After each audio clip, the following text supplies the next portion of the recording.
शुरू करती हूँ अल्लाह के बाबरकत नाम से जो इंतहाई आली रुतबा और बहुत जलीलुल कदर है। सब तारीफ़ें मेरे रब्बुल इज़्ज़त के लिए है। अस्सलातु वस्सलामु अलैका या सय्यदी या रसूल अल्लाह सल्लल्लाहु अलैहि व आलिहि वसल्लम। स्केरी उर्दू टेल्स के सभी मोअज़्ज़ज़ नाज़रीन को मैं अपने चैनल में वेलकम करती हूँ। आज की स्टोरी बहुत खौफनाक है। आज की स्टोरी मेरे जिस लिसनर ने मेरे साथ शेयर की उनका नाम लुबना शौकत है, जो कि वो कहती हैं कि मैं पिंडी भटिया की रहने वाली हूँ। वो कहती हैं मैं आपके साथ कुछ स्टोरीज़ शेयर करूँगी अपने ही ख़ानदान की, अपने ही घर के वाक़यात। वो वाक़यात मेरी नानी अम्मा की ज़िंदगी के हैं और मैं ये बताऊँ कि पिंडी भटिया एक काफ़ी कदीम शहर है और उधर की तंग गलियाँ मशहूर हैं कि वहाँ पर पहले कभी मुगलिया दौर के लोग रहा करते थे। और वो कहती हैं कि अब मैं आपके साथ जो स्टोरी शेयर करने लगी हूँ वो मेरी नानी अम्मा की कहानी है। मेरी नानी अम्मा जो कि शुरू से हमारे साथ हैं और वो शुरू से अमलियात की दुनिया में है, वो शुरू से अमलियात करती हैं। इतना तो हमें पता था कि वो तावीज़ वगैरह देती हैं। हम जब छोटे छोटे थे तो नानों के पास बहुत से लोग आते थे, तावीज़ लेते थे, अपने काम करवाते थे। तब नानी भी जवान हुआ करती थी, मतलब इतनी बूढ़ी नहीं थी जितनी अब है। तो मेरी नानी की इस टाइम जो उम्र है वो 99 ईयर्स है। अल्हम्दुलिल्लाह वो इस कदर ताकतवर हैं। अब भी उनको देखकर कोई यही कहता है कि वो ज़्यादा से ज़्यादा 75 या 80 के राउंड अबाउट होंगी। वो ठीक ठाक चलती हैं, सब कुछ बिल्कुल ठीक है उनका माशाल्लाह से। वो कहती हैं कि यहाँ तक तो ठीक था कि हमें पता था कि नानी अम्मा के पास तावीज़ लेने के लिए लोग आते हैं। एक दफ़ा गर्मियों का मौसम था और हम सब लोग बैठे हुए थे, सारे बहन भाई, हम 4 बहन भाई हैं।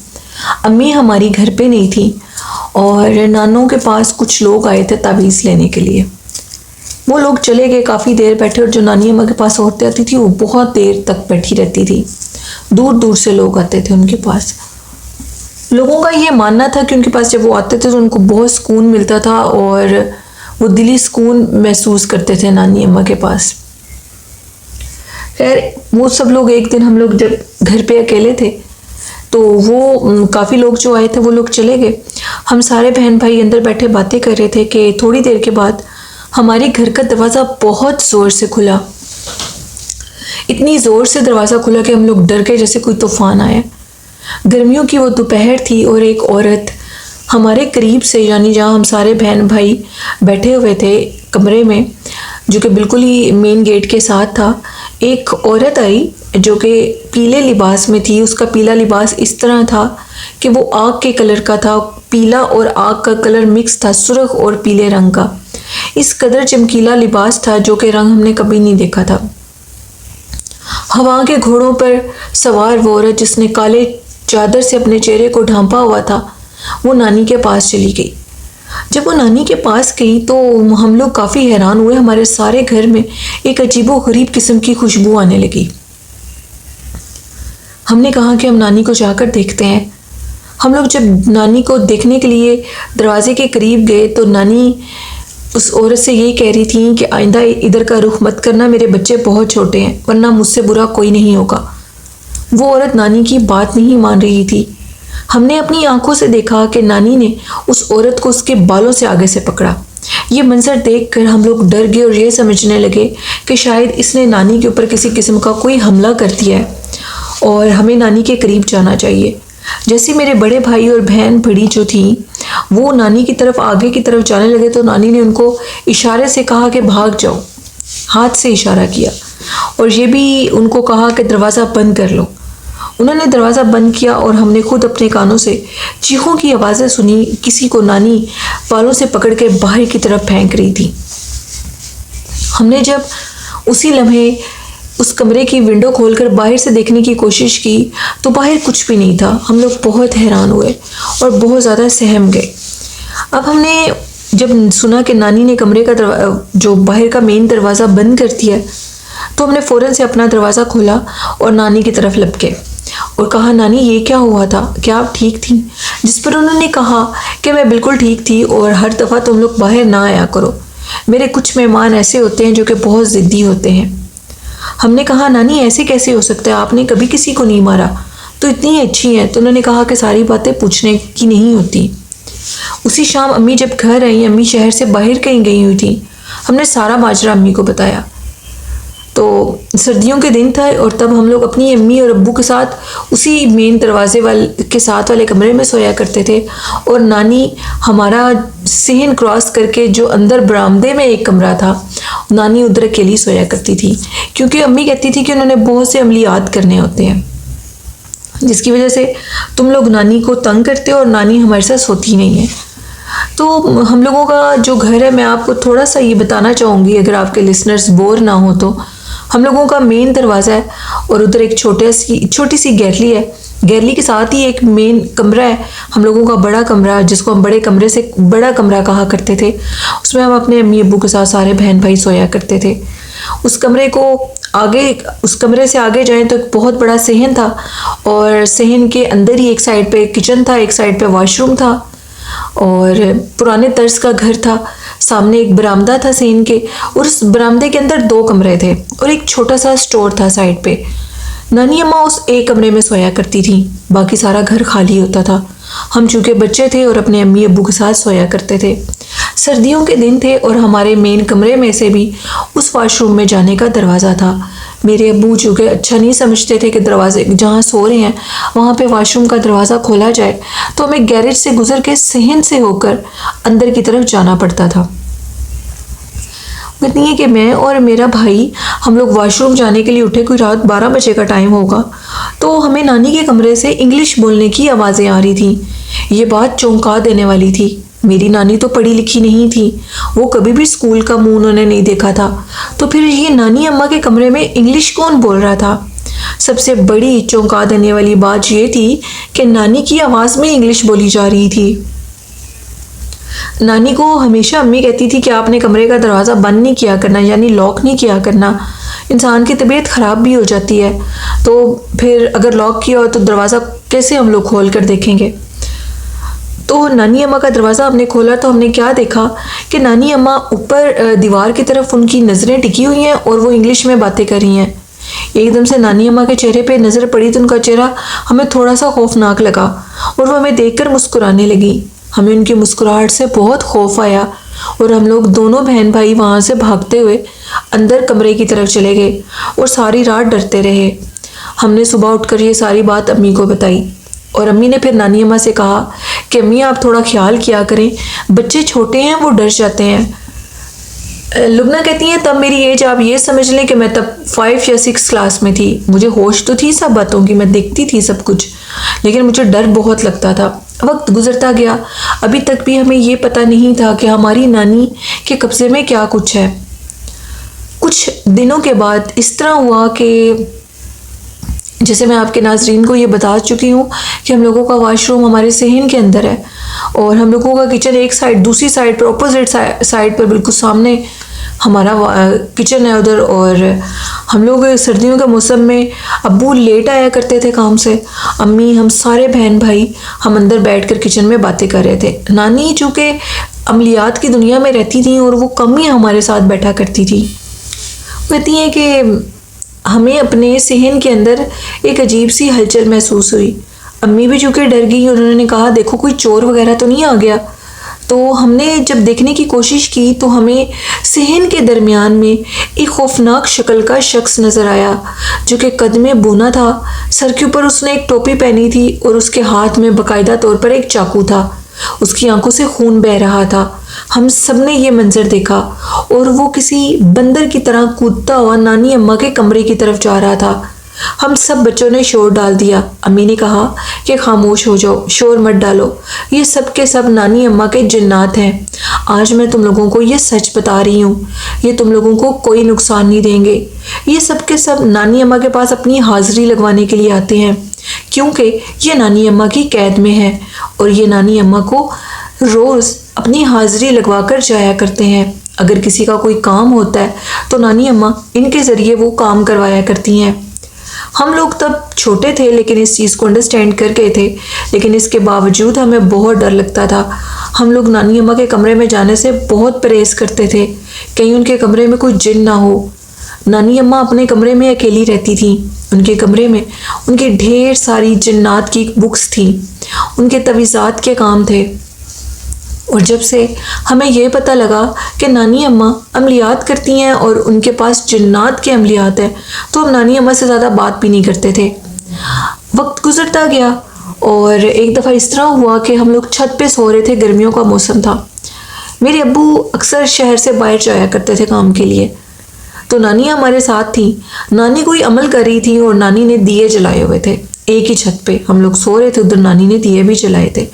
अचानक से मेरी चारपाई के नीचे से कोई मेरा नाम लेकर मुझे पुकारने लगा, लुबना, लुबना, उठो, उठ क्यों नहीं रही, उठो और नीचे आओ, जल्दी करो। ये आवाज़ सुनकर मैं बहुत डर गई और मैंने ऊंचा ऊंचा शोर डाल दिया। मैंने अपनी अम्मी से कहा कि अम्मी, मुझे कोई नीचे बुला रहा है और आवाज़ भी किसी औरत की है।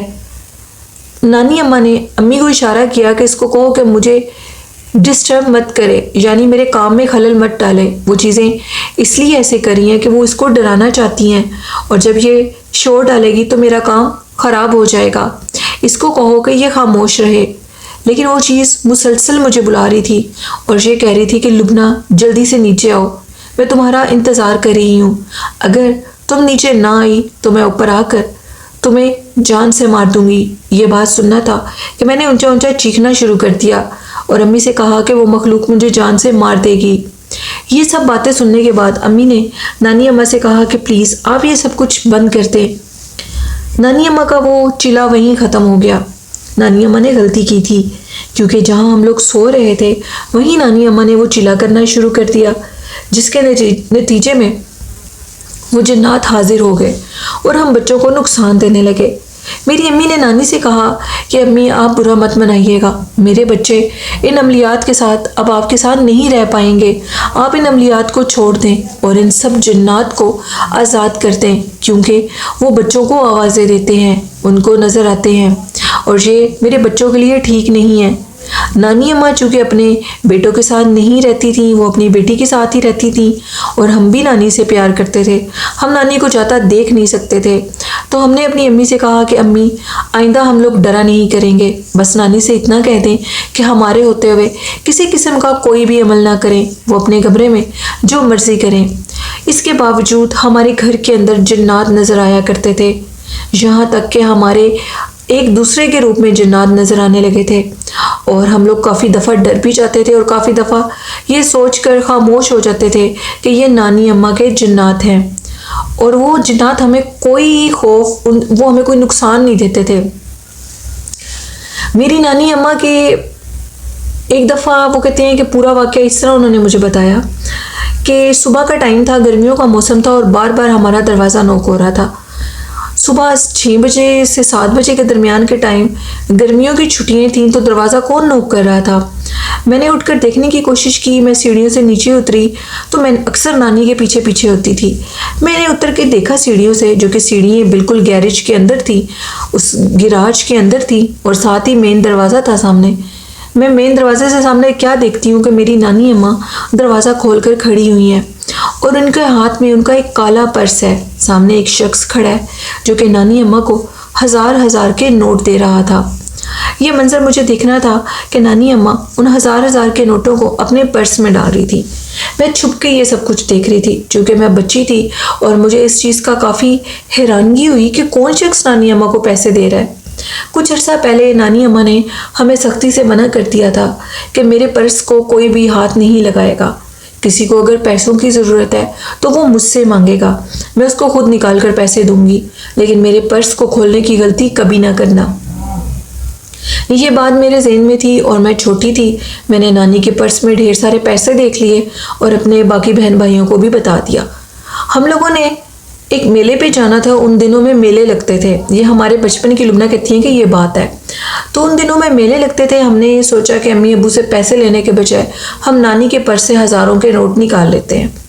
हम सब बहन भाइयों ने नानी के पर्स से 1000 रुपया निकाला और हम लोग मेले पर चले गए। खूब चीज़ें खाईं, पैसे बच भी गए, उसके बाद भी हम लोग खाते रहे। नानी अम्मा को पता लग गया। अगले दिन नानी सुबह 6 बजे दोबारा उठकर बैठी थी। ये बात काफ़ी हैरान कर देने वाली थी और मेरी अम्मी, जिनका नाम वो कहती हैं मुमताज़ है, उनसे मुखातिब हुई और उनसे कहने लगी, मुमताज़, आज मेरा जिन बच्चा आया नहीं है मुझे पैसे देने के लिए। मैं काफ़ी देर से इंतज़ार कर रही हूँ। इतने में मैं ये बात सुन रही थी। सुबह सुबह का टाइम था, ठंडी हवा चल रही थी, तो मैंने सुन लिया। नानी अम्मा ने कहा, मुझे शक पड़ता है कि बच्चों ने मेरा पर्स खोल लिया है, क्योंकि उन जिन्नात ने ये शर्त रखी थी कि अगर किसी भी शख्स ने तुम्हारा पर्स खोल लिया तो दोबारा पलट के हम तुम्हारे पास नहीं आएंगे। और मुझे लगता है कि बच्चों में से किसी एक ने पर्स खोल लिया है। मेरी अम्मी ये कह रही थी कि कल बच्चे मेले पर गए थे और उन्होंने मुझसे पैसे भी नहीं मांगे। मुझे लगता है कि बच्चों ने आपके पर्स से पैसे निकाल लिए हैं। नानी अम्मा ने अपना सर पकड़ा और कहने लगी कि इन बच्चों से कैसे बचा जाए। फिर वो जिन मेरी नानी अम्मा को पैसे देने नहीं आता था, वो एक अजीबोगरीब शक्ल का शख्स था। उसकी छोटी छोटी दाढ़ी थी और उसके सर पे एक टोपी थी। ये वही शख्स था जिसका असल रूप हमने अपने सहन में देखा था। नानी अम्मा ने हमसे फिर पूछा और हमने नानी अम्मा को सच बता दिया। हमने नानी अम्मा से कहा कि अगर आप हमें ये बताती कि आपको जिन्नात पैसे देते हैं तो हम कभी भी ऐसा ना करते। नानी अम्मा ने हमें खूब डांटा, इवन कि हम लोगों की पिटाई भी हुई नानी अम्मा से। और फिर नानी अम्मा ने ये चीज़ें छोड़ दी। अब नानी अम्मा बिल्कुल भी ये काम नहीं करती, तावीज़ भी नहीं देती। अब भी उनके पास जिन्नात आते हैं बाकायदा तौर पर। अक्सर हमने नानी को देखा है, छुप कर देखा है कि नानी अम्मा किसी से बातें कर रही होती हैं और हमारे आने पे खामोश हो जाती हैं। अब नानी अम्मा हमारे साथ ही सोती हैं, वो हमारे से दूर नहीं अब रहती। वो कहती हैं कि मैंने तुम लोगों के साथ ही रहा करना है, साथ ही सोए करना है। ये स्टोरी थी लुबना की, जो कि उन्होंने पिंडी भटिया से शेयर की। बहुत शुक्रिया लुबना। तो ये थी आज की खौफनाक कहानी लिसनर्स। एक पूरे वाक़े का उन्होंने सीरियल भेजी जो मैंने आपके साथ शेयर की। लुबना की स्टोरी आपको कैसी लगी है, अपना फीडबैक ज़रूर दीजिएगा और मेरे इस चैनल को सब्सक्राइब करें, चैनल को सपोर्ट करें। और ये कहना चाहूँगी कि हज़ूर नबी करीम सल्लल्लाहु अलैहि वसल्लम से मोहब्बत करें, उनके आशिक और ग़ुलाम बने और उन पर दुरूद व सलाम भेजा करें। इसको अपनी ज़िंदगी का एक ख़ास हिस्सा बनाएं और नमाज और कुरान पाक पढ़ें। अल्लाह पाक आपको ज़रूर कामयाबियों से नवाजेगा। वालिदैन जैसी खूबसूरत नेमत की कदर करें, उनसे बेपनाह मोहब्बत करें। अपने बहन भाइयों से, अपने बच्चों से, अपनी बीवी से, सबसे मोहब्बत करें। और इसी में फ़लाह है। ज़िंदगी की असल हकीकत मोहब्बत और इखलाक में ही है। यही आखिरत की दौलत है जो हम साथ लेकर जाएंगे। अच्छे काम करें, तहारत की हालत में रहें। इसी के साथ अपनी होस्ट नीलम यासीन को इजाज़त दीजिए। अपना और अपने वालिदैन का, तमाम अहले खाना का बहुत सा ख्याल रखिएगा। मुझे और मेरे वालिदैन को और बाकी तमाम घर वालों को अपनी दुआओं में याद रखिएगा। अल्लाह हाफिज़, अल्लाह निगहबान।